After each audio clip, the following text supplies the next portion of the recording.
Latest model নিয়ে সাধারণ মানুষের মধ্যে উন্মাদনা নতুন কিছু নয়। নতুন মডেল লঞ্চ করলে তা কেনার জন্য হুড়োহুড়ি লেগে যায় আইফোন প্রেমীদের মধ্যে।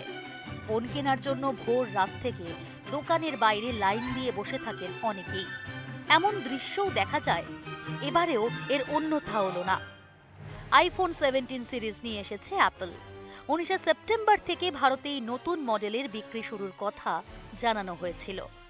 দিল্লি ও মুম্বাইয়ে থাকা অ্যাপলের নিজস্ব স্টোরে মিলবে আইফোন 17। সেই মতোই এদিন আইফোন 17 কেনার জন্য সকাল থেকেই অ্যাপলের স্টোরের সামনে ক্রেতাদের লম্বা লাইন।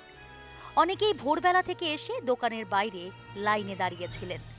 এমনকি এক পর্যায়ে আইফোন স্টোরের বাইরে লাইনে দাঁড়ানো নিয়ে হাতাহাতিতেও জড়িয়ে পড়েন ক্রেতারা। পরিস্থিতি সামাল দিতে আসতে হয় পুলিশকে। মুম্বাইয়ের বান্দ্রা কুর্লা কমপ্লেক্সে থাকা অ্যাপল স্টোরের সামনে শুক্রবার ভোর থেকে ছিল ক্রেতাদের ভিড়।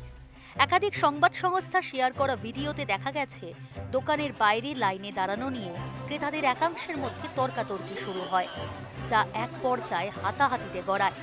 এরপর দোকানের নিরাপত্তারক্ষীরা উত্তেজিত জনতাকে শান্ত করে পরিস্থিতি নিয়ন্ত্রণে আনেন।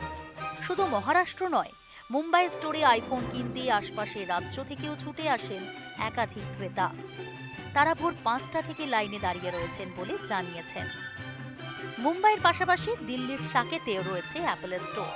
সেখানেও শুক্রবার ভোর থেকে লম্বা লাইনের দেখা মিলল। এছাড়াও পুনে এবং বেঙ্গালুরুতেও রয়েছে অ্যাপলের স্টোর। সেখানেও 19শে সেপ্টেম্বর থেকেই বিক্রি শুরু হয়েছে 17 সিরিজের আইফোনের বিভিন্ন মডেল। এছাড়াও বিভিন্ন e commerce platform, quick commerce platform এবং অ্যাপল অথরাইজড রিটেল স্টোরেও মিলবে এই নতুন সিরিজের ফোন। আইফোন 17 256 জিবির দাম ৮২,৯০০ টাকা। আইফোন 17 512 জিবির দাম ১,০২,৯০০ টাকা।